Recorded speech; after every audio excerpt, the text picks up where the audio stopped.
In 2012, my 86-year-old grandmother demanded that I buy her an iPhone.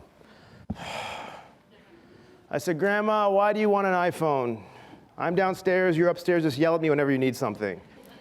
But my grandmother wasn't the type of person that you say no to. So I got her an iPhone. And sure enough, I was doomed to be her tech support for the near future. One day she called me, said, how do I do this? Another day she'd call me, how do I do that? And one day she even called me and said, Ankur, I want to text you a message to pick me up and get me a milkshake. I said, Nanima, you just call me. You don't need to text me.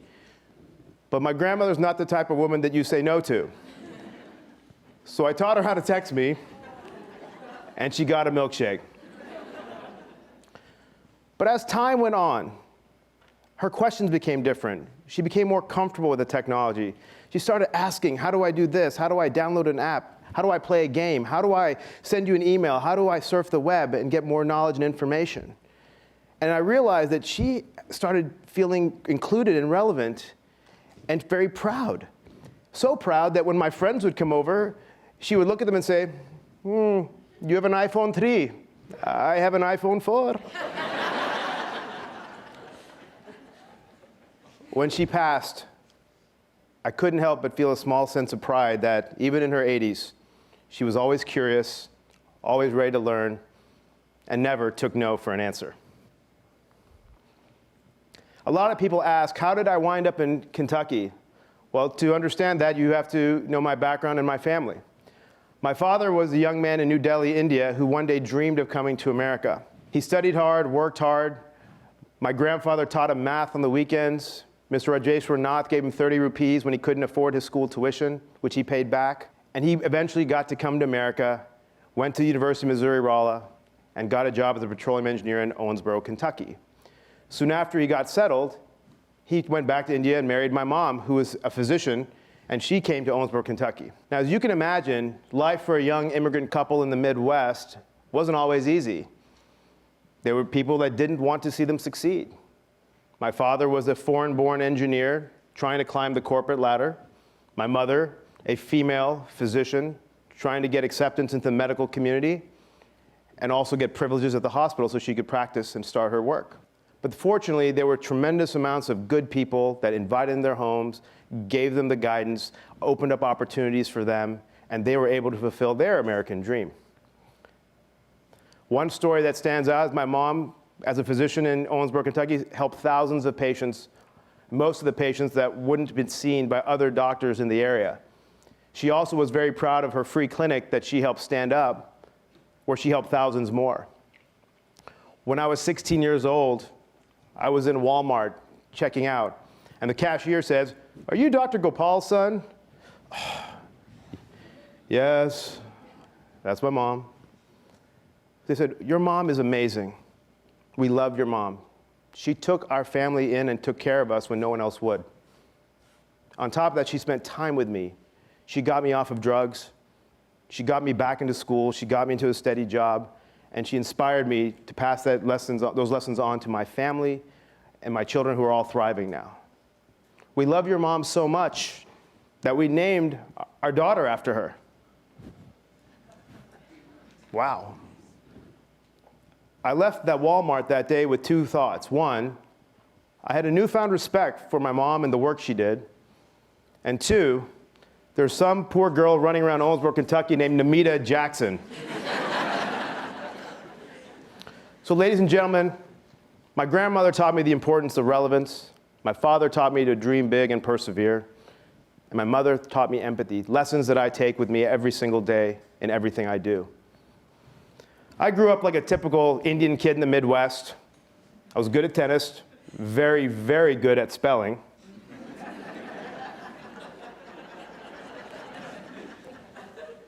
And like many kids from Kentucky, success meant getting out and going to Chicago, New York, Silicon Valley. And I did exactly that. I went to the University of Illinois, University of Chicago, where I had mentors and teachers that helped me achieve my goals. And I worked right here in Silicon Valley. Eventually, I wanted to start my own company, and I did. And I went back to Kentucky with the hopes of coming back to Silicon Valley, but a funny thing happened. The guidance I received, they convinced me to try it in Kentucky because they said, we need entrepreneurs here. I said, all right, I'll give it a shot. I can always come back to Silicon Valley. So like most Silicon Valley firms, I started in our guest room till my wife kicked us out. And we started growing, and we started getting first chances, and companies that were wanting to work with us, because we're a software development firm that does innovation as a service, they gave us a chance to do what we do best, and it worked. We were able to grow, they were able to help us, and I finally fulfilled my dream of starting a high-tech company in Kentucky. But I felt like it wasn't enough. As an entrepreneur, I feel that entrepreneurs have a true responsibility to help create opportunities for others, lift people up, and help drive the economies of our respective areas. And I wasn't sure if we were doing that. Around the same time, I got a call from our governor and our congressman, which I still can't believe happened. And they said, Ankur, Eastern Kentucky is hurting. There's a lot of people out of work and people that are trying to find something to do with their lives as the coal economy declines. Can you help? See if there's any talent or opportunities there that you can perhaps help with. I said, I don't know, I'll go try. So I went, and I learned a lot of things. I talked to a lot of local leaders. I talked to the people. And I realized that there's so much talent and so many people willing to work hard, but they just don't have the guidance and opportunities that many of us had. So I came back to the governor and congressman. I said, all right, here's what I've learned. Number one, you cannot start thinking about economic development without thinking about workforce development and building skills. Two, we need to remove barriers for people, and we need to pay people to learn these skills. Three, we have to make sure that we instill hope. That's one thing that's missing there. As you can imagine, when we embarked on doing this, there were a lot of naysayers, people who didn't want to see us succeed in the area, people who didn't want us there. But I told my team, this work is too important, and it could affect many, many lives, so we've got to push through and make sure we succeed. So we started our plan. 800 applications, got 50 students, and we took 6 months, 8 hours a day to immerse them into training to learn software. It worked. 35 out of the 50 got the skills that they needed to participate in the tech economy, and they're employed today. I wanted to shout it from the mountaintops. I said, oh my gosh, it worked. I felt like Coach Jim Valvano running around looking for someone to hug, trying to tell people about it. I said, we need to tell this story to everyone. But I didn't have to, because a funny thing happened. A lot of people started calling us and saying, tell us more. We got invitations to speak at conferences. We got news articles written about us. And it was amazing because our story needed to be told. More importantly, companies started calling us and saying, how can we help? We love this. And I said, all right, if you really want to help, you've got to start creating opportunities and give people first chances. That is the most critical thing we need. And they did.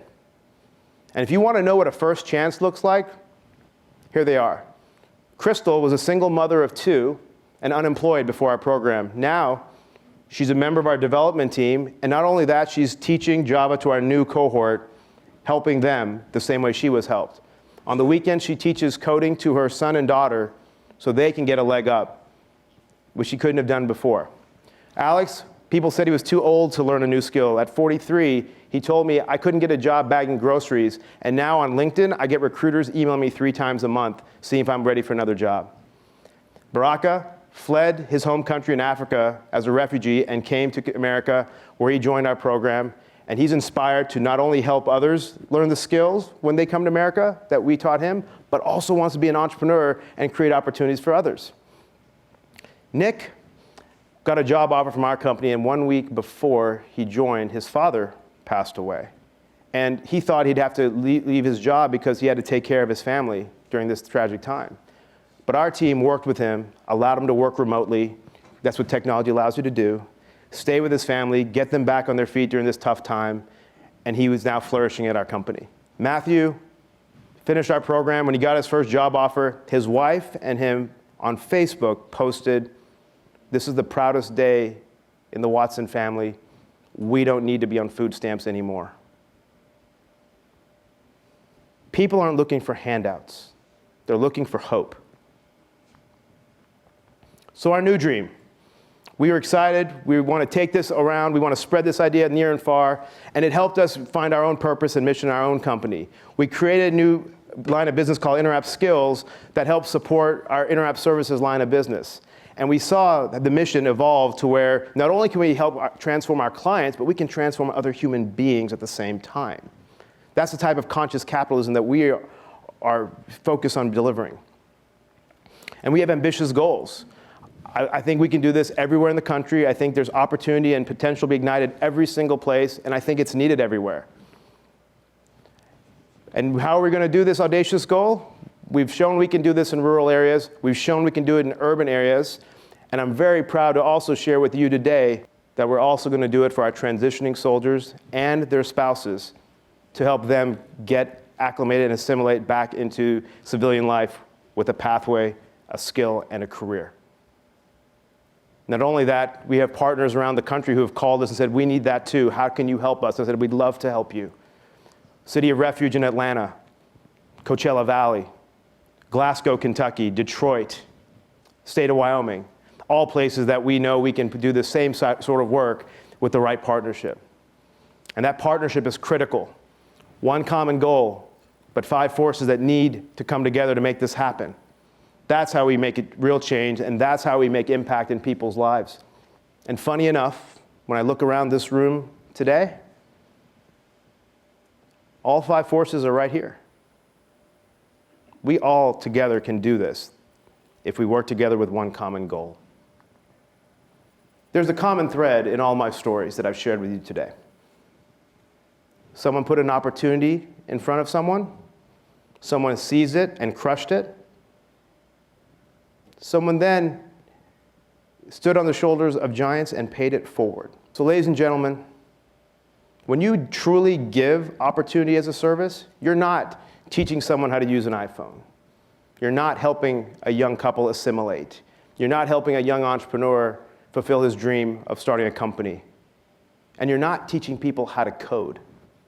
What you're doing is that you're telling your fellow human beings that you belong, you are worthy, you are relevant, you have hope, and you are enough. Thank you.